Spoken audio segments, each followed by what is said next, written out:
Bonjour David Cormand, merci de participer à ce podcast. Bonjour. C'est votre premier mandat. Quelle fut votre première réaction en arrivant au Parlement européen? C'est une impression particulière parce que quand on était installé à Strasbourg, qui est le siège du Parlement européen, et ensuite on a eu plus d'habitude de travail à Bruxelles, mais dans les deux cas, c'est comme des grandes maisons, au sens où c'est immense. On a l'impression d'être peu de choses. Il y a un côté aussi tour de Babel, puisque tout le monde, il y a beaucoup de langues différentes, beaucoup de nationalités par définition, hein, différentes qui se rencontrent, cohabitent et puis discutent, conversent sur des sujets qu'elles ont en commun. Donc il y avait à la fois un sentiment un peu d'être perdu, alors depuis ça s'est un peu arrangé, mais perdu au milieu d'une immensité, une très grande émotion, notamment quand vous rentrez dans l'enceinte du Parlement, enfin, de l'Assemblée en elle-même, de la plénière, à Strasbourg, où c'est immense, hein, il y a plus de 700 parlementaires. À l'époque, il y avait encore les Britanniques, les Anglais, donc on était même 740. Et donc, c'est très vaste. Et donc, il y a le sentiment d'être dans cette espèce de lieu, la démocratie européenne, ce qui, au vu de l'histoire, n'est pas tout à fait rien. Donc, une assez grande fierté, une grande émotion. Et puis aussi la conscience qu'on contribue à quelque chose de précieux. C'est-à-dire que l'Union européenne, avec ses défauts, mais je pense qu'on va avoir l'occasion d'en reparler, c'est aussi un des seules constructions démocratiques et politiques du monde, et c'est aussi la première, où des États ont décidé, ont choisi de déléguer une partie de leur souveraineté à une autre souveraineté supranationale, qui est l'Union européenne. Donc, c'est une expérience, cette expérience démocratique, cet outil démocratique est assez unique, et donc y contribuer, y participer à, parmi plus de 700 autres, c'est quelque chose qui est, oui, troublant, touchant. Après, très vite, on se retrouve confronté au concret, au réel. Et le concret et le réel au Parlement européen, à l'Union européenne, c'est parfois aussi une forme de technocratie, de lourdeur administrative, de lourdeur de procédure, mais c'est aussi, comment dire, une phase transitoire nécessaire de la démocratie européenne qui est encore un outil démocratique en construction. Vous êtes membre de la commission du budget. C'est une commission qui peut paraître un petit peu austère et technique. En quoi cette commission est éminemment politique et essentielle pour l'Europe?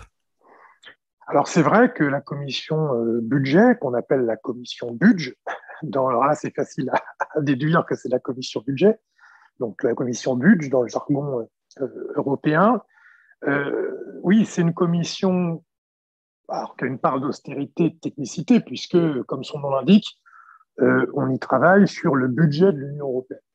Mais c'est aussi pour cette raison que c'est une commission importante, puisque c'est celle qui, au nom du Parlement, discute avec la Commission, c'est-à-dire le gouvernement européen, qui est dirigé par Madame von der Leyen, et avec le Conseil, qui est le Conseil, c'est la réunion des chefs d'État. Hein. Il faut comprendre que l'Union européenne, c'est pas forcément clair quand on n'est pas dans le truc, mais l'Union européenne, c'est, je le disais, une démocratie en route, une démocratie inachevée, où cohabitent trois pouvoirs. Le pouvoir du Parlement, qui est l'émanation directe des citoyennes et des citoyens européens, du peuple européen, c'est les députés. La Commission, je l'ai dit, qui est l'équivalent du gouvernement. Et le Conseil. Le Conseil, donc, c'est la représentation des États-nations, qui joue un peu le rôle en France de ce que serait le Sénat. Sauf que dans le cas de l'Union européenne, il n'y a que 27 membres, hein, c'est les chefs d'État, c'est les 27 États, et c'est eux qui ont le final cut, c'est eux qui ont le dernier mot sur beaucoup, beaucoup de décisions européennes. Pour en revenir au budget, on a, nous, le Parlement européen, la codécision avec le Conseil. Ça veut dire que le Conseil ne peut pas imposer un budget à l'Union européenne sans la validation du Parlement. Mais le Parlement ne peut pas non plus voter de manière souveraine un budget. Il faut qu'ils se mettent d'accord avec le Conseil, c'est-à-dire avec les États. Donc, c'est une commission où se rencontre l'intérêt, ce qui est censé être l'intérêt collectif de l'Union européenne, représenté par les mandants et les mandantes du peuple européen, c'est-à-dire l'Assemblée, le Parlement européen, et l'intérêt des États. Parce qu'au sein du Conseil, les États, au Conseil européen, ils défendent leur bout de gras, si j'ose dire. C'est-à-dire que chacun défend un compromis à son avantage ou des intérêts particuliers en fonction de son activité économique, en fonction de son régime fiscal, en fonction de son orientation politique, bien entendu. Et donc, c'est la commission budget, c'est l'endroit où c'est le nerf de la guerre, hein, c'est l'argent, c'est là que c'est discuté. Et donc, ça, c'est important et c'est essentiel parce que bon, le pouvoir de l'Union européenne, c'est en grande partie un pouvoir législatif, c'est-à-dire que l'Union européenne émet et édicte des règles qui s'appliquent au sein de l'Union européenne, mais c'est aussi une puissance budgétaire, puisque on gère le budget de l'Union qui est qui est assez maigre, hein, qui est autour de 160, 170 milliards d'euros par an. Alors, quand on donne ces sommes-là, ça paraît impressionnant, mais en réalité, c'est dérisoire. C'est à peu près 1% des richesses produites à l'intérieur de l'Union chaque année. Pour donner un élément de comparaison, les États-Unis, le budget fédéral américain, c'est entre 23, 25, 28% des richesses produites à l'intérieur de l'Union européenne le budget des États-Unis, c'est 28% des richesses produites, 25% des richesses produites. Nous, en Europe, c'est que 1%. Donc, vous voyez bien que la force budgétaire qui est celle de l'Union européenne est, de mon point de vue, largement sous-dimensionnée par rapport à ce qu'il faudrait faire. Bien sûr, l'Union européenne n'a pas les mêmes compétences que l'État fédéral américain, mais malgré tout, on voit bien, y compris pour réorienter, faire bifurquer le modèle économique européen, pour faire la transition écologique, pour assurer une forme d'égalité sociale, construire une Europe sociale, pour prendre en compte un certain nombre de responsabilités qui sont les nôtres en tant que première puissance économique du monde. Je pense notamment à la question des migrants, etc., des réfugiés. Le budget de l'Union européenne est insuffisant, mais néanmoins, voilà, c'est dans cette commission qui est en général assez peu demandée par les députés européens, encore moins quand ils viennent d'arriver. Moi, je m'y épanouis parce que voilà, c'est un endroit où, encore une fois, on discute de comment dépenser au mieux l'argent. Et c'est un endroit aussi où se construisent des discussions, des conflictualités, mais aussi parfois des compromis avec l'ensemble des instances qui dirigent de fait l'Union européenne. Et le Parlement européen a cette singularité que c'est l'un des seuls parlements au monde qui ne maîtrise pas ses recettes, qui sont dépendantes des États en grande partie. Et en quoi est-ce une anomalie démocratique pour vous? Alors ça, c'est vrai que c'est un problème, et c'est quelque chose qui pose problème, y compris en commission budget, mais au-delà, c'est que les députés européens votent, donc je l'ai dit, hein, en accord avec le Conseil, mais votent les dépenses, mais ne votent pas les recettes. Et ça, c'est relativement nouveau, puisqu'à l'origine, et jusqu'à il y a 25-30 ans, 100% du budget européen était généré par des recettes propres, des ressources propres, directement collectées par l'Union européenne. Et ça a changé au fur et à mesure parce que l'essentiel de ces recettes, c'était des droits de douane. Et au fur et à mesure de l'intégration européenne et surtout du développement des traités de libre-échange, qui, parmi d'autres effets, ont celui de supprimer les droits de douane, c'est des recettes qui étaient directement collectées par l'Union qui ne sont plus collectées. Et donc, comme souvent parfois on le voit en France, d'ailleurs, quand des fiscalités sont supprimées ou diminuées, elles sont, dit-on, compensées. Et là, ces recettes, ces pertes de recettes de l'Union européenne, elles ont été compensées par des dotations des États. Et ça, c'est une anomalie démocratique parce qu'en principe, une assemblée souveraine, démocratique, légitime, il est logique qu'elle vote à la fois les recettes, c'est-à-dire les taxes, les impôts, et aussi les dépenses. Sinon, c'est une démocratie incomplète et les parlementaires, en ne votant que les dépenses, sont quelque part amputés d'un pouvoir démocratique qui devrait leur revenir, qui est notamment celui de gérer la fiscalité. Et donc ça, c'est un grand combat qu'on mène en ce moment, et qui va être un long combat, qui est de reconquérir de la souveraineté fiscale au niveau européen. Et ça, il faut comprendre que c'est très important parce que, avec les traités de libre-échange, avec la mondialisation libérale, il s'est développé aussi ce qu'on appelle une forme de dumping social, environnemental, mais aussi un dumping fiscal. D'ailleurs, d'une certaine façon, les trois sont intrinsèquement liés. Et là, ce qu'il faut bien saisir, c'est qu'en abandonnant la capacité de lever l'impôt, l'Union européenne s'est considérablement affaiblie par rapport aux autres grandes puissances économiques mondiales, mais également dans sa capacité à, par exemple, lutter contre les injustices sociales. On sait que pour l'impôt, il a deux vertus principales. Hein. La fiscalité a deux vertus principales. Elle a une vertu incitative, c'est-à-dire en fiscalisant certaines choses, on fait en sorte qu'elles soient moins pratiquées. En défiscalisant d'autres pratiques qu'on veut encourager, eh ben, on encourage précisément leurs pratiques. Et puis, ça a une fonction redistributive. En gros, c'est la fonction Robin des Bois de la fiscalité. C'est-à-dire que ceux qui perçoivent beaucoup, on leur prend plus pour pouvoir distribuer, redistribuer, réorienter vers ceux qui n'ont pas assez, vers ceux qui n'ont pas ou qui ont moins. Or, vu que l'Union européenne a très peu de capacité fiscale, elle a abandonné aux États cette capacité fiscale, qu'ils l'avaient déjà, mais qu'ils l'ont renforcée, puisque l'Union ne l'a pas, on se prive d'une capacité d'incitation et une capacité de redistribution, et notamment on se prive de la capacité de lutter contre les paradis fiscaux. Et il faut comprendre que dans le monde, on le sait, il y a des paradis fiscaux, c'est-à-dire des États qui font en sorte d'avoir une fiscalité très avantageuse pour attirer chez eux des grandes entreprises qui préfèrent payer les impôts dans ces pays-là que dans les pays, soit leur pays d'origine, soit les pays dans lesquels elles font des affaires, elles emmagasinent des profits. Mais au sein même de l'Union européenne, il y a des paradis fiscaux. C'est les Pays-Bas, c'est l'Irlande, c'est Luxembourg, bref.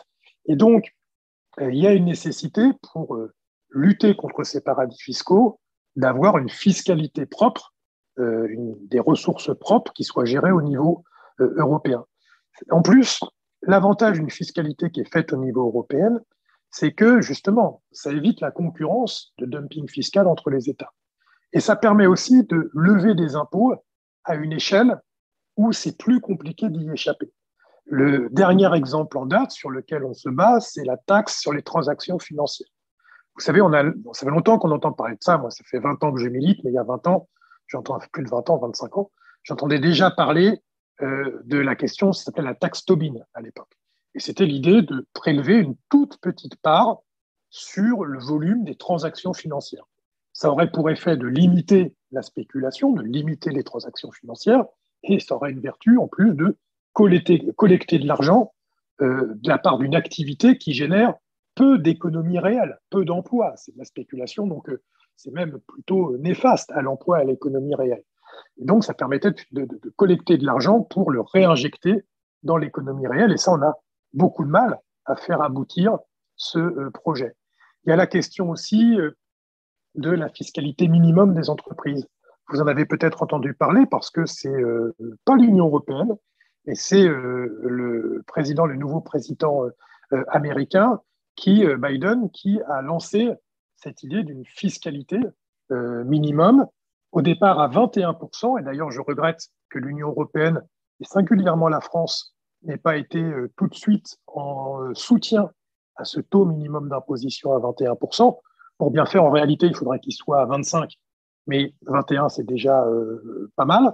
Et finalement, il va être, si tout va bien, mais c'est même pas encore fait, il y aura des exemptions, il serait autour de 15%. Mais là, pareil, ça permettrait d'avoir une fiscalité juste au niveau mondial et pour ce qui concerne l'Union européenne au niveau européen, pour avoir des recettes pérennes qui permettent d'investir dans l'économie de demain, dans l'économie réelle, dans la transition écologique, dans la justice sociale, etc., etc. Donc ça, c'est des questions qui sont importantes au point de vue démocratique, parce qu'une démocratie, elle fonctionne si les représentants du peuple sont réellement souverains. Or, la souveraineté démocratique, elle s'exprime par 4 leviers principaux pour agir sur le réel. Celui de la fiscalité, on en a parlé, c'est-à-dire la capacité régalienne à pouvoir lever l'impôt et faire en sorte que cet impôt soit juste, parce que si l'impôt n'est pas juste, ce sont les captifs fiscaux qui, eux, ne peuvent pas échapper à l'impôt, et c'est sur eux que pèse le poids de la fiscalité. Donc, il y a le levier fiscal, il y a le levier de l'investissement, ça c'est typiquement le budget, c'est où on met l'argent collecté pour faire évoluer la société dans le bon sens. Il y a le levier des services publics, donc ça au niveau de l'Union européenne, il n'y en a pas beaucoup parce que c'est la prérogative des États. Et par ailleurs, il y a une idéologie européenne par rapport aux services publics qui est plutôt d'encourager leur libéralisation, hein, pour faire vite. Et puis le dernier levier, c'est le levier de la loi, c'est la législation. Et ça, là-dessus, je l'ai dit, l'Union européenne l'utilise. Alors, elle pourrait l'utiliser mieux, plus, mais elle l'utilise malgré tout. Donc, pour qu'une démocratie soit complète, soit aboutie, il faut qu'elle utilise, qu'elle ait le pouvoir d'utiliser ces 4 leviers pour agir sur le réel, la fiscalité juste, l'investissement, la loi et les services publics. Ce mi-mandat a connu des évolutions très fortes en matière de budget, avec pour la première fois un endettement commun, avec le coronavirus et les coronabands, un verdissement du budget avec 30% du budget pour le climat et progressivement 10% pour la biodiversité. Ces avancées peuvent paraître historiques, mais vous les trouvez insuffisantes. En quoi? D'abord, c'est intéressant parce que la crise du Covid a obligé l'Union européenne à faire ce qu'elle n'avait jamais fait, c'est-à-dire un endettement commun, un endettement mutualisé. Qu'est-ce que ça veut dire? Ça veut dire qu'il y a 750 milliards d'euros qui ont été levés.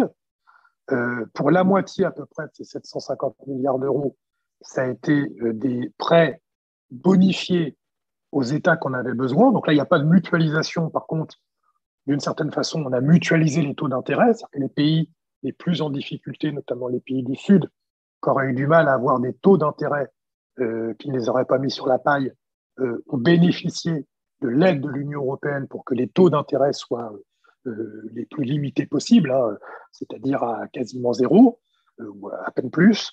Et puis, il y a une autre moitié de ces 750 milliards de ce plan dit plan de relance, qui est là de la dette mutualisée. C'est-à-dire que c'est l'Union européenne, et donc le budget de l'Union européenne, qui va, au fil du temps, rembourser cette dette et pas les pays qui en ont bénéficié. Et ça, cette deuxième partie, elle est vraiment inédite. Donc, c'est seulement environ 400 milliards d'euros, hein, de mémoire, à peu près la moitié des 750, mais c'est inédit. C'est-à-dire que pour la première fois, les États, via l'Union européenne, ont accepté de faire une dette collective sur laquelle ils n'auraient pas un retour direct, puisque ça serait aux États qui en ont le plus besoin, qui ne seraient pas, eux, en charge de rembourser cette partie-là du prêt. C'est l'ensemble du budget européen qui le rembourseront. Donc ça, c'est en tout cas inédit, historique. Il faut se méfier quand on utilise ce mot-là un peu à toutes les sauces, mais c'est effectivement inédit. Le problème, c'est que cette dette mutualisée, elle est bien en deçà, son volume est bien en deçà de ce qu'il aurait fallu faire. Et d'ailleurs, même le Parlement européen, dans une grande majorité, hein, c'est une majorité qui allait de la gauche jusqu'à la droite, en passant par les écologistes, les socialistes et les libéraux, ils ont, à 70%, 75%, on avait voté pour qu'il y ait un plan dit de relance de 2000 milliards d'euros. Donc vous voyez, entre 2000 milliards d'euros et 750 milliards d'euros, c'est à peu près 3 fois moins que ce que souhaitait, encore une fois, hein, une grande majorité du Parlement européen. Nous, les Verts, on était pour 5000 milliards. Si on voulait un bon plan de relance et en même temps faire une réelle transition écologique de nos sociétés et de l'économie, c'était plutôt 5000. Mais 2000, ça aurait été déjà pas mal. Or, on s'est arrêté à 750 milliards. Donc d'abord, en termes de volume, c'est un peu insuffisant. Ensuite, il y a la question, en plus de ce plan de relance exceptionnel, du budget de l'Union européenne, qui est autour de 1100 milliards pour 7 ans. Hein, ce que je vous disais, c'est 160 milliards par an à peu près, 170 milliards. C'est un peu plus de 1000 milliards sur 7 ans.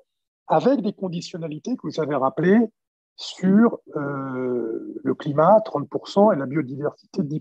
Alors d'abord, il faut comprendre que ça peut se cumuler. C'est-à-dire que si vous avez une action qui est à la fois bonne pour le climat et pour la biodiversité, ça compte deux fois quelque part. Donc en fait, euh, à la fin, on ne sera pas à 30 plus 10. Par ailleurs, l'autre problème qu'on a, c'est quid des 60% restants. Si d'un côté, vous faites 30% pour le climat, reste à définir d'ailleurs qu'est-ce qu'un investissement favorable au climat. Là aussi, il y a discussion. 10% pour la biodiversité, mais qu'avec les 60% restants, il faut continuer à fabriquer des aéroports, des autoroutes, des gazoducs et à encourager une économie du gaspillage et de la société de consommation. Vous voyez bien que voilà, on abîme d'un côté ce qu'on est censé réparer de l'autre. Donc c'est là-dessus que pour nous, on est un peu dans le et en même temps aujourd'hui. C'est-à-dire qu'il y a une prise de conscience, il y a la volonté de la Commission européenne, c'est-à-dire du gouvernement européen, de faire, d'agir pour avoir un Green Deal, ce qu'on appelle un Green Deal, c'est-à-dire une réorientation écologique de l'économie, mais on ne met pas les moyens en face et surtout, on continue un peu à faire du et en même temps. C'est-à-dire qu'en gros, on dit, bon, bah, ça, c'est bon pour le climat, on vous a donné votre niche, par contre, vous continuez à nous laisser faire ce qu'on veut avec le reste du budget. Et ça, c'est là-dessus qu'il faut être vigilant parce que on voit bien qu'on est face à une horloge qui s'accélère en termes de dérèglement et de destruction, de dérèglement climatique, de destruction environnementale et de la biodiversité, et que les actions, même nouvelles, même inédites, vont moins vite que les destructions qui sont en cours. On l'a vu avec, on le voit toutes les semaines, hein, après les dômes de chaleur qui se sont transformés en dômes de feu, notamment en Amérique du Nord, cet été, les inondations qu'on a pu voir en Allemagne, en Belgique et même en France. Et c'est des extrêmes climatiques qui vont continuer à avoir lieu et qui sont directement indexés sur à la fois les conséquences de notre modèle dit de développement avec le changement climatique, mais aussi liés à notre déménagement du territoire, qu'on appelle aménagement du territoire, mais en réalité qui constitue un déménagement du territoire avec la sururbanisation, comment dire, l'agriculture industrielle qui ne favorise pas l'absorption de l'eau qui tombe dans les bosquets, etc., dans les haies. Bref, tous ces indicateurs de modernité, qu'on a appelé longtemps des indicateurs de modernité, constituent aujourd'hui en réalité un péril.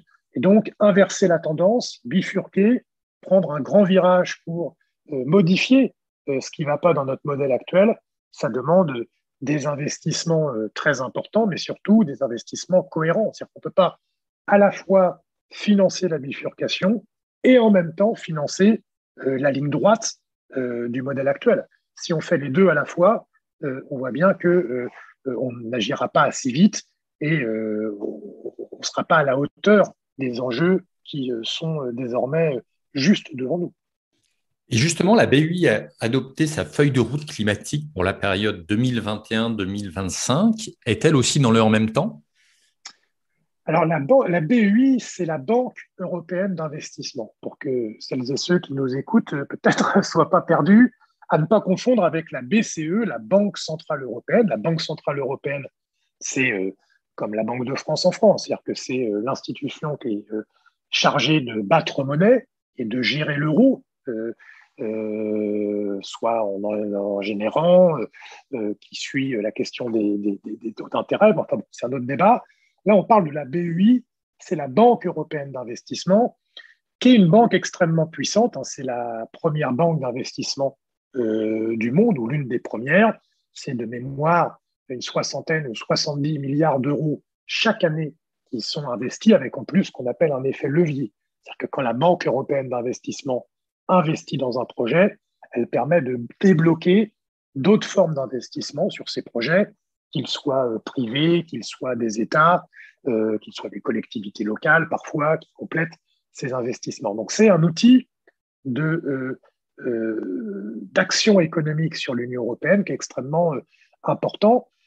Et vous vous rappelez peut-être qu'on avait, nous, les écologistes, demandé la création de ce qu'on appelait une banque du climat, c'est-à-dire avoir une banque publique qui finance la lutte contre le changement climatique, et donc toujours la même histoire, la bifurcation de notre modèle économique. Et à ce moment-là, la Banque européenne d'investissement, la BEI, a dit, mais nous, on peut faire la banque du climat. Ce n'est pas la peine de créer une nouvelle banque pour le climat.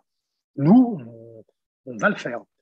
Et donc, effectivement, ils ont mis en œuvre un certain nombre de règles sur ce que finance une banque européenne d'investissement. Mais là encore, on est dans une forme de et en même temps, puisque un certain nombre de projets déjà lancés et qui sont climaticides, c'est-à-dire des projets d'infrastructure carbone, soit des routes, je le disais, des autoroutes plutôt, soit des raccordements gaziers pour importer du gaz, notamment de Russie, sont financés en partie par la BEI.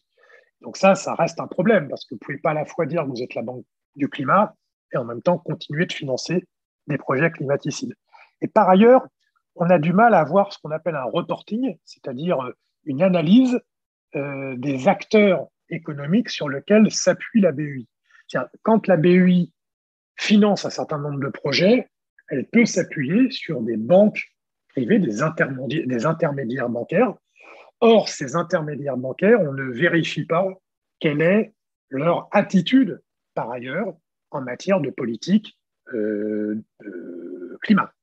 Or, on sait qu'aujourd'hui, l'investissement privé, l'investissement public, mais également l'investissement privé, notamment l'investissement des banques, est un acteur absolument majeur dans le dérèglement climatique et dans la dérive de notre modèle et son aggravation. Et donc là, comme c'est de l'argent, la BEI, c'est de l'argent public, hein, c'est l'argent qui est généré par les États, c'est les États européens qui financent la BEI. La BEI, elle n'est pas dirigée par le Parlement européen, elle est dirigée par les États qui la financent, donc par le Conseil, qui forme son conseil d'administration, mais le Parlement a un droit de regard sur ce qui est fait par la BEI. C'est le travail notamment que je fais via la commission budget. Donc là, nous, notre demande, notamment, c'est qu'il y ait une très grande intransigeance, c'est-à-dire que pas un euro d'argent public, y compris d'investissement via la BEI, sur des projets qui soient climaticides, pas un seul euro doit être dépensé là-dedans. Et non seulement ça, mais il faut qu'il y ait un effet d'entraînement sur nos intermédiaires et nos partenaires économiques privés qui bénéficient des investissements de la BEI pour lever des fonds pour financer des projets. Il faut, y compris sur les autres projets que financent ces banques, ces intermédiaires, qu'il y ait une bonne conduite en matière de lutte contre le changement climatique. Et ça, ces changements, on a encore un petit peu du mal à l'avoir, même si voilà, la BEI, elle progresse, mais elle progresse, encore une fois, beaucoup moins vite que se conduisent les dérèglements qui sont à l'œuvre en ce moment. Donc c'est vraiment l'image de la course de vitesse, elle est très importante d'avoir à l'esprit. C'est-à-dire qu'on n'a pas le temps de tergiverser, de faire des tuilages sur du temps moyen terme ou long terme pour modifier les comportements. Il faut un électrochoc, il faut changer tout et le changer tout de suite. Et ces institutions-là, comme la BEI, elles ont du mal, même si elles n'ont pas toujours elles sont pas spécialement forcément de mauvaise volonté, mais elles ont du mal à procéder à des virages en épingle à cheveux. Vous êtes membre de la commission spéciale sur l'intelligence artificielle à l'ère du numérique. Que pensez-vous de la feuille de route du numérique de la commission ? Ça, c'est un sujet qui est majeur parce que d'abord, ce qu'il faut comprendre, c'est ce qu'on appelle le numérique, hein, c'est-à-dire, chacun voit bien de quoi il est question, Internet, ce qu'on appelle la dématérialisation, de façon d'ailleurs assez abusive parce que l'économie numérique s'appuie sur des infrastructures qui sont tout sauf immatérielles, qui sont très matérielles, que ce soit en matières premières, en énergie, en terminaux, etc., etc. Mais peut-être j'y reviendrai. La vision de la Commission en matière de numérique, c'est qu'elle semble penser que naturellement, ce qu'on appelle la révolution numérique va de pair avec la révolution écologique. C'est-à-dire que le Green Deal serait, comme par magie, forcément lié au numérique, ou plus exactement, les évolutions numériques sont censées accompagner naturellement les changements à opérer en matière écologique. Or, C'est une rien forme de de moins pensée sûr. magique. Oui, il y a quelque chose de magique là-dedans, de penser que voilà, c'est comme c'est moderne, comme c'est nouveau, comme c'est entre guillemets des innovations, quand c'est le progrès, ça va forcément aller dans le sens de l'écologie. Or, c'est pas le cas. Non seulement c'est pas le cas, mais tout laisse à penser que c'est plutôt l'inverse. Avec la révolution numérique, on a vu apparaître une évolution du capitalisme qui, de mon point de vue, est aussi importante que celle qui a eu lieu au moment de la révolution industrielle. Vous savez, la révolution industrielle, c'est le moment où notre civilisation a eu accès à une énergie qu'elle pensait illimitée et bon marché, à savoir le carbone, le charbon, le pétrole et le gaz. Avec le numérique, alors évidemment, ce n'est pas une source d'énergie, mais ça modifie profondément le modèle capitaliste avec deux avatars, ce qu'on appelle le capitalisme de surveillance, qui a été théorisé par Shoshana Zuboff, qui en fait décrit le fait que avec le numérique, avec les GAFAM, on a des interférences entre ces intérêts privés et nos libertés fondamentales et notre vie privée, qui réduisent les citoyennes et les citoyens à des consommateurs. Donc ça, c'est un effet. Et puis, ça permet aussi, dans les États totalitaires, la surveillance de masse, et même dans les États qui ne sont pas totalitaires. Il y a une forme de surveillance des citoyens, comme je le disais, en tant que consommatrices et consommateurs. C'est la publicité ciblée, c'est le fait qu'on va voir ce que vous allez voir sur Internet pour vous orienter vers tel ou tel bien de consommation, mais c'est aussi la multiplication des objets connectés. Et ça, c'est un lien direct avec l'intelligence artificielle, puisque l'intelligence artificielle, en réalité, c'est, ça serait compliqué de définir ça, surtout que, en gros, c'est la possibilité de faire par des algorithmes, par des machines, un certain nombre d'activités qui, jusqu'à maintenant, étaient réservées à l'activité humaine, à l'intelligence humaine, D'autant qu'il y l'intelligence a artificielle. une petite difficulté avec l'intelligence artificielle, c'est que c'est une mauvaise traduction d'anglais parce qu'au sens anglo-saxon du terme, ça veut dire du renseignement artificiel. C'est ça, c'est qu'on va chercher, et c'est intéressant, la traduction anglaise est plus parlante, parce que pour nourrir une intelligence artificielle, vous avez besoin de données. Donc, vous avez besoin précisément, de renseignements. Et donc, il y a tout un marché, une économie du renseignement, de la donnée, la data. C'est-à-dire que plus vous arrivez à collecter de la donnée, quelle qu'elle soit, plus vous arrivez à muscler votre intelligence artificielle.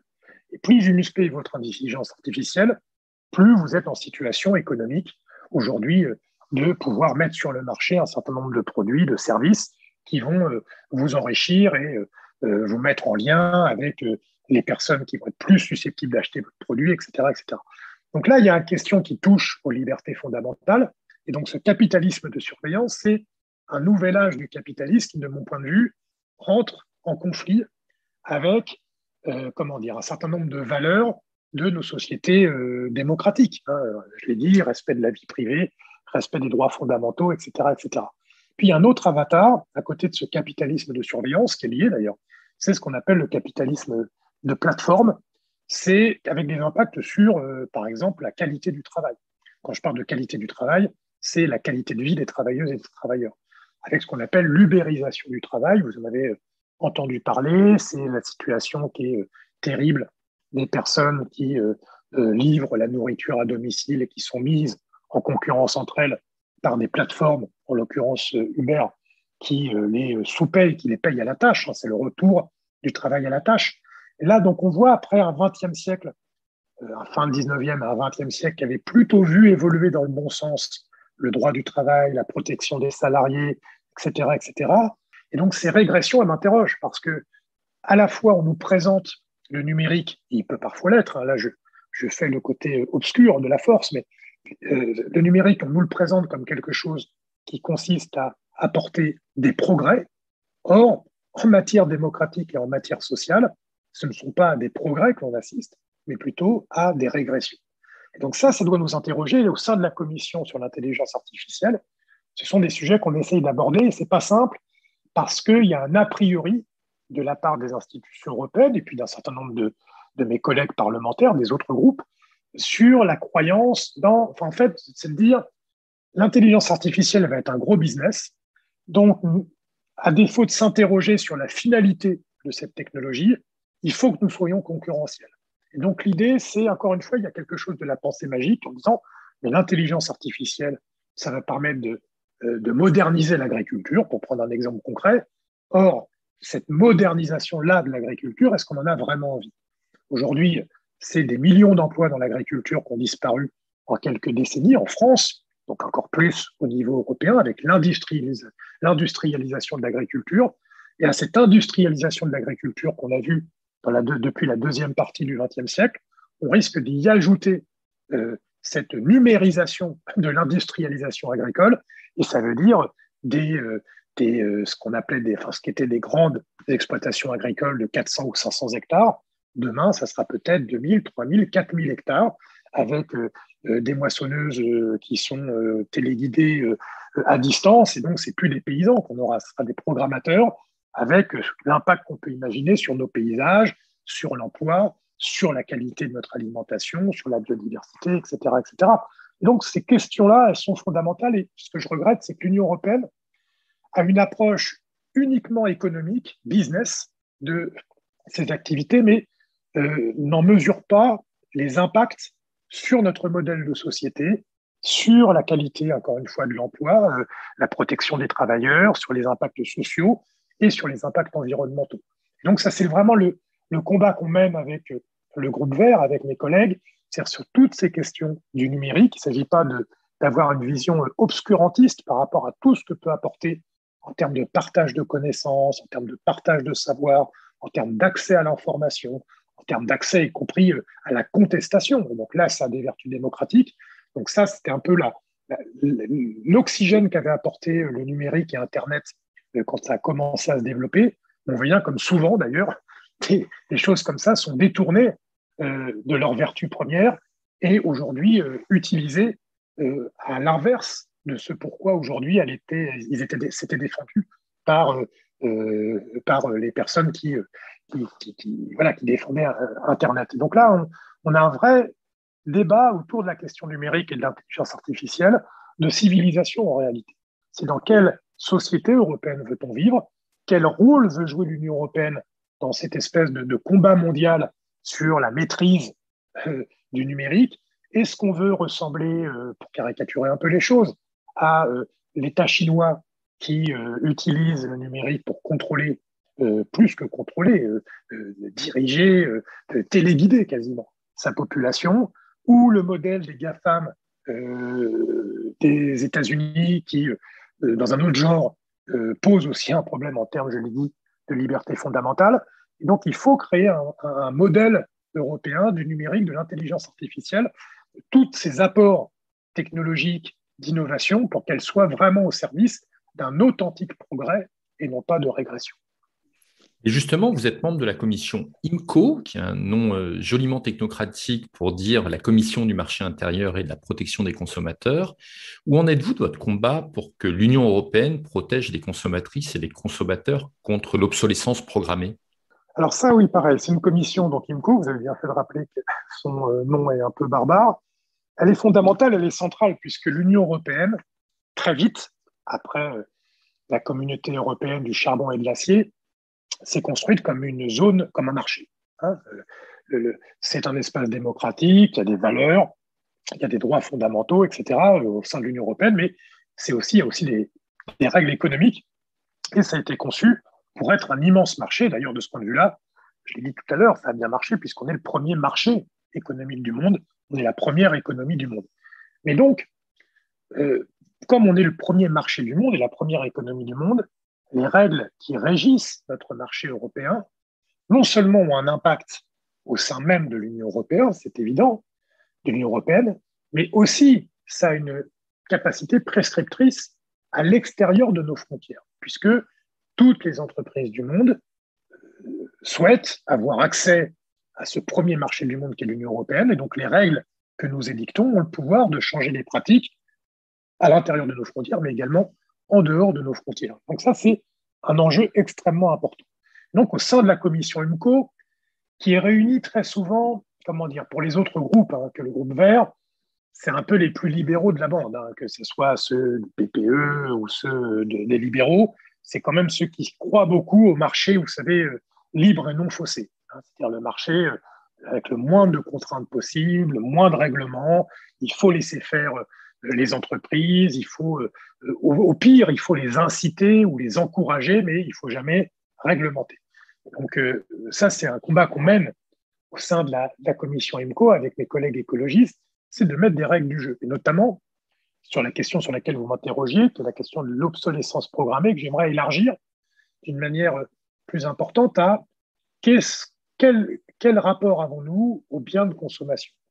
Est-ce qu'on est dans une logique de société de consommation, que j'appelais tout à l'heure la société de consommation, où en fait on achète des objets qui, à peine achetés, sont à jeter, soit parce qu'ils sont tombés en panne et qu'on ne sait pas les réparer ou qu'il n'y a pas les moyens de les réparer, soit qu'ils tombent en panne parce que le fabricant a fait en sorte qu'il tombe en panne, soit parce qu'il est démodé, soit il y a toujours une raison pour cette économie de l'achat, cette économie de la possession, et passer plutôt à une économie de l'usage, ce que défendent les écologistes depuis longtemps, ça veut dire des objets plus robustes, qui durent plus longtemps, qui sont plus adaptés aux usages qu'on en a sur le long terme, et donc une économie de la réparation, de la seconde vie des objets, qui favorise les emplois de proximité avec comment dire, des manufactures d'objets qui soient des objets de bonne qualité, donc des emplois qui soient qualifiés et ensuite qui soient réparés avec des pièces de rechange. Au sein de la commission IMCO, c'est le combat que je mène. Alors, vous m'avez interrogé sur la question de l'obsolescence programmée. C'est quoi l'obsolescence programmée? C'est quand une entreprise qui fabrique un objet fait délibérément exprès de programmer, entre guillemets, cet objet ou le fabriquer de façon à ce qu'il tombe en panne assez rapidement et en général juste après quand même la période de garantie. Il y a toute la question au-delà de ces objets-là, des objets connectés en général. Ces objets connectés qui vont se développer d'ailleurs avec l'intensification des connexions et des infrastructures pour pouvoir se connecter type 5G, puis 6G, etc. etc. Ces objets connectés, ils coûtent énormément à être fabriqués. Et là aussi, leur durée de vie est limitée. Donc moi, plutôt que l'obsolescence programmée, j'ai essayé de parler dans un rapport qui a été adopté l'année dernière, d'obsolescence prématurée. Pourquoi? Parce que l'obsolescence programmée, comme je l'ai dit, c'est aux consommateurs, aux clients, de prouver que le fabricant a fait une malfaçon dans l'objet. C'est-à-dire qu'il a délibérément mal fabriqué l'objet. Or ça, c'est très difficile à faire. L'obsolescence prématurée, ça inverse la charge de la preuve. Quand vous avez un objet qui dure moins longtemps que sa durée de vie espérée, la durée de vie espérée, par exemple, d'une télévision, c'est plutôt 10 ans, sa garantie, c'est 2 ans, mais sa durée de vie espérée, c'est 8 ou 10 ans. Si l'objet dure moins que la durée de vie espérée par l'objet, c'est au fabricant de démontrer que ce n'est pas de sa faute, qu'il avait bien fabriqué l'objet dans les règles de l'art, et que c'est pour d'autres raisons que l'objet n'a pas duré aussi longtemps qu'on pouvait l'espérer. Ça implique aussi le travail que je mène d'encourager et de favoriser la réparation des objets. Par exemple, vous voyez, là, je fais ce podcast de mon lieu de vacances. On a loué une petite maison en Bretagne avec ma compagne, et le lave-vaisselle est tombé en panne. Et donc, le propriétaire était bien embêté parce que voilà, donc on a fait venir un réparateur, et c'était un petit problème, enfin, c'est un problème de fuite du réservoir du lave-vaisselle. Et pour le faire réparer, entre la pièce et la main-d'œuvre, ça coûtait 200 euros. Et donc, là, tout de suite, l'encouragement, et d'ailleurs, le réparateur dit: moi, je veux bien vous le réparer, mais on n'est pas sûr que ça va bien être réparé ou ça peut retomber en panne. Pour à peine plus cher, vous pouvez acheter un nouveau lave-vaisselle. Et c'est ce que le propriétaire a choisi de faire de là où je suis. C'est un exemple concret qui montre qu'on est dans une société où les objets ne sont pas conçus pour durer, ils ne sont pas conçus pour être réparés, et ça a des impacts énormes, bien sûr en termes de déchets, ça a des impacts énormes en matière environnementale, donc les matières premières nécessaires pour fabriquer donc de nouveaux objets, et ça a un impact en matière sociale, parce que ce sont des dépenses imposées où on pousse à la consommation les citoyennes et les citoyens, alors que si on avait un modèle qui s'appuyait davantage sur la valeur d'usage des produits de consommation, il durerait plus longtemps. Au final, il nous coûterait moins cher, on dépenserait moins d'argent pour ces usages que nous avons de ces objets, et ça serait mieux pour la planète. Et pour notre économie, ça serait pas plus mal, puisque ça serait beaucoup d'emplois, notamment de fabrication, mais aussi de réparation, et pour ces derniers qui sont non délocalisables. Si vous réparez votre lave-vaisselle, vous ne le faites pas réparer en Chine, vous le faites réparer chez vous. Donc le réparateur ou la réparatrice, elle est près ou il est près de chez vous. Et donc ça, on a du mal à changer ce modèle-là, puisque l'Union européenne a encore une vision de la société de consommation où une société prospère, c'est une société d'abondance, c'est une société où on peut accumuler le plus d'objets possible et les remplacer le plus souvent possible et par des objets neufs. Et donc, c'est cet état d'esprit-là qu'il faut changer. Et pour le changer, il faut modifier les règles du jeu, donc imposer des objets plus robustes, se battre notamment pour un étiquetage obligatoire. C'est un amendement aussi qu'on a gagné de très peu au Parlement européen. Un affichage obligatoire qui indique la réparabilité des objets pour que le consommateur ou la consommatrice sache quand il achète un objet s'il est facilement réparable ou pas. Les pièces de rechange ne sont pas trop chères, elles sont accessibles rapidement, etc., etc.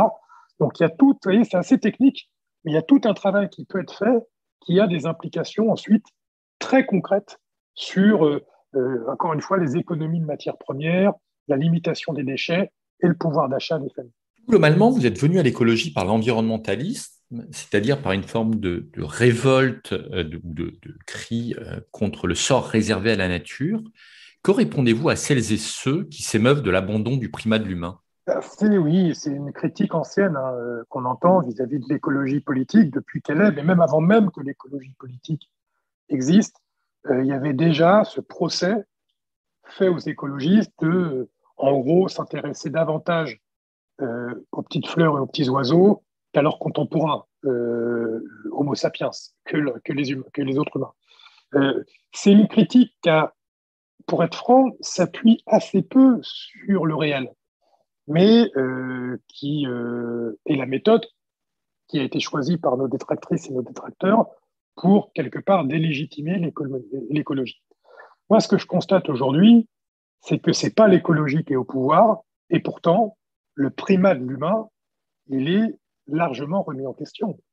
Quand on voit la façon dont sont traités les réfugiés, quand on voit la façon dont sont traités, je parlais tout à l'heure des travailleurs ubérisés, c'est évidemment terrible. Quand on voit les inégalités sociales qui augmentent, quand on voit, y compris à travers la crise sanitaire que nous traversons, les libertés fondamentales que nous sommes auxquelles nous sommes amenés à renoncer, au moins en partie et momentanément, à cause notamment d'un modèle de développement qui favorise la diffusion et l'apparition de ces épidémies. Bref, donc c'est plutôt le modèle actuel pour moi qui remet en question comment dire, la qualité de vie des humains et le droit à notre civilisation à vivre heureuse.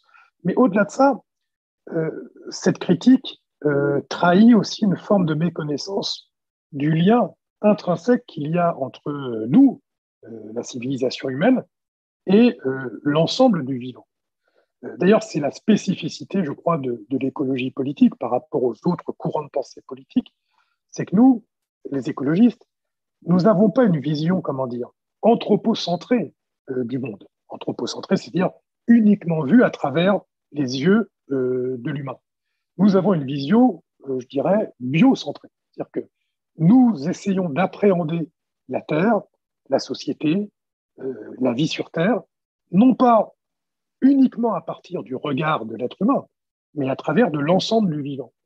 Et si nous avons ce parti pris-là, c'est parce que nous avons chevillé au corps la certitude, mais qui est chaque jour d'ailleurs confirmée, qu'il n'y a pas de vie heureuse possible ni de vie tout court d'ailleurs pour notre civilisation, sans préserver l'ensemble de ce qui fait la vie sur Terre. La trame de la vie sur Terre, qui est le fruit, le résultat de centaines de milliers, de millions d'années d'évolution, c'est à la fois une trame solide, mais dont les fils qui la composent sont extrêmement fragiles. Et ce à quoi nous assistons aujourd'hui, c'est que cette trame de la vie sur Terre est en train d'être abîmée, coupée, fil par fil, parce que ces fils-là, eux, sont fragiles. Et donc là, la vision de l'écologie, c'est pas du tout de ne pas considérer la qualité de vie des humains, mais c'est avoir pleinement conscience que si on prend en compte sérieusement cette qualité de vie, alors il faut redonner du sens à notre modèle économique, et ça, l'écologie permet de le faire. Il faut redonner du sens à notre rapport à la consommation, notre rapport à la production. Il faut redonner du sens à notre relation et notre lien au vivant. Et ça, c'est un lien, tous ces liens-là, c'est des liens qui se sont peu à peu perdus. On a perdu de vue, au fond, ce qui compte vraiment. Et ce qui compte vraiment, c'est ce dont dépend notre subsistance. Et ce dont dépend la subsistance de notre civilisation, c'est l'ensemble de la vie sur Terre. Donc, il n'y a pas de projet de société, il n'y a pas de projet politique possible, viable, heureux, si on ne prend pas en compte la question globale de la vie sur Terre et pas uniquement celle de l'humain. Donc, c'est vrai, c'est ce qui nous différencie des autres, nos autres écologistes, mais je pense que plus ça va, plus une part importante de nos concitoyennes et de nos concitoyens prennent conscience de ce lien. Et hélas, les événements qui se succèdent, tant les études qui témoignent de la perte de biodiversité, l'impact sur le climat de notre modèle de développement, avec ce que ça peut avoir ensuite comme impact sur l'agriculture, sur le fait de pouvoir avoir accès à de l'alimentation, l'usage de la chimie, elle s'attaque pas seulement aux vers de terre et à ce qu'on appelle à tort d'ailleurs les mauvaises herbes, elle s'attaque aussi à nous autres humains en bout de chaîne alimentaire. Donc tout ça, en réalité, est intrinsèquement lié, et je crois que de plus en plus de gens le comprennent et en ont conscience. Vous proposez un chemin en défendant l'idée, c'est ce qui fonde un peu votre singularité, d'une sobriété juste. C'est-à-dire que vous assumez le fait que la société devrait être basée sur un rapport plus sobre avec les choses et la consommation. Comment vous expliciteriez une société construite sur une sobriété juste? D'abord, cette intuition, enfin, cette conviction même, elle est guidée par l'observation du réel. Aujourd'hui, on est confronté à une société clairement à deux vitesses. C'est un lieu commun de dire ça, mais je crois que ça n'a jamais été aussi vrai. Entre d'un côté, vous parliez de hors-sol dans votre question, entre ceux qui ont quitté la réalité terrestre, au sens figuré, c'est-à-dire qui promeuvent un modèle de développement basé sur l'abondance illimitée de l'accès à l'énergie, de l'accès aux biens de consommation, on en a parlé, de l'accès à une certaine alimentation extrêmement potentiellement dévastatrice pour l'environnement, comme l'alimentation, la suralimentation carnée, etc., etc. Donc là, c'est des gens c'est un modèle et des défenseurs de ce modèle qui ont quitté la réalité terrestre au sens figuré, je le disais, puisque ce modèle-là n'est pas tenable et encore moins tenable pour 7 milliards d'êtres humains sur Terre, mais il la quitte aussi au sens propre. Vous avez vu la course de vitesse entre milliardaires pour organiser des voyages dans l'espace. C'est Jeff Bezos qui défend, enfin qui imagine qu'on pourrait fabriquer des usines dans l'espace, etc., etc. Donc on voit bien que cet imaginaire de l'expansion sans limite, de l'expansion vers des nouvelles frontières sans fin, et de la consommation qui va avec, c'est pas un modèle qui est viable. Et à l'autre extrémité, on n'a pas la sobriété, on a la pénurie. La pénurie, évidemment, pour les plus fragiles, pour les plus pauvres, qui, eux, n'ont pas de quoi subsister, qui n'ont pas de quoi se nourrir. Mais on voit même que ce modèle organise des pénuries alors momentanée, mais on l'a vu au moment de la crise du Covid, ces pénuries, y compris dans des pays riches comme la France, la pénurie de masques, puis la pénurie d'un certain nombre de traitements et la pénurie des vaccins. Et donc, il y a un vrai paradoxe entre la promesse d'abondance qui nous est faite, que notre modèle de développement fait à la population mondiale, en disant notre modèle économique garantit l'abondance, or cette abondance est une promesse intenable, puisque d'abord elle se heurte à des limites physiques de la planète qui ne sont pas dépassables, et elle a pour contrepartie des pénuries qui risquent d'ailleurs de se multiplier avec la multiplication des effets négatifs du changement climatique. Et donc, c'est ça l'idée de sobriété juste. C'est de dire, plutôt que de subir cette abondance qui va être un feu de joie, qui va se terminer ensuite par une pénurie pour tout le monde, et aujourd'hui la pénurie pour les plus fragiles, il faut réfléchir à une société qui n'est pas de l'ennui, qui n'est pas de la pénurie, qui n'est pas, du rationnement, mais de la sobriété, c'est-à-dire avoir la même qualité de vie, même, à mon avis, une meilleure qualité de vie que celle qu'on a aujourd'hui, et avec une répartition plus juste des ressources disponibles, qui doivent être des ressources renouvelables, donc qui peuvent garantir à la fois nos besoins, mais celles aussi des générations qui vont nous succéder. Et ça implique une forme de sobriété dans notre rapport à la surconsommation, dans notre rapport à l'énergie, dans notre rapport à tout ça. Et donc ça se fait concrètement par, plutôt que d'investir pour importer du gaz, importer du pétrole, pour chauffer des maisons, investir dans la rénovation thermique. Ça crée de l'activité aussi, et à la fin, vous avez la même température chez vous, sauf que vous dépensez plus d'argent en termes de facture de chauffage, et vous avez une vie plus sobre. Ça ne veut pas dire moins de confort, ça veut dire qu'il y a moins de débauches énergétiques. Pareil pour le rapport à l'alimentation, une agriculture en circuit court, avec davantage de paysans, donc plus intense en emploi, donc ça crée plus de prospérité, puisque vous avez plus de personnes qui travaillent, moins d'intermédiaires, et qualité d'alimentation meilleure, avec une meilleure répartition de l'emploi sur les territoires. Voilà, c'est un autre modèle qui s'oppose un peu à celui qui nous est promis depuis maintenant un peu plus de 2 siècles, qui est en fait l'idée selon laquelle la liberté, c'est l'accès à l'abondance. Moi, je crois que maintenant, avec les limites planétaires que nous avons atteintes, cette abondance est en train de rogner nos libertés. Et donc, si on veut conserver ces libertés, parmi la première d'entre elles, c'est la liberté de vivre heureux et de vivre heureuse, il faut assumer une forme de changement de société où on s'appuie davantage sur la sobriété que sur l'abondance. Et dernier élément, notamment la pensée de gauche, depuis Marx, c'est une pensée dont, au fond, c'était la promesse de justice dans l'abondance. C'est-à-dire de dire, il y a des riches qui ont beaucoup, il y a des pauvres qui ont peu ou qui n'ont pas. Avec le productivisme, on va pouvoir produire beaucoup plus et donc tout le monde pourra avoir accès à l'abondance. Et je pense que cette promesse-là, elle est obsolète, pas parce qu'il ne serait pas souhaitable que tout le monde ait beaucoup, mais parce que notre planète n'est pas en capacité de le faire. Et comme elle n'est pas en capacité de le faire, cette promesse intenable, comme je le disais, peut déboucher sur, et débouche d'ailleurs, sur des pénuries, sur des destructions, sur une forme de chaos.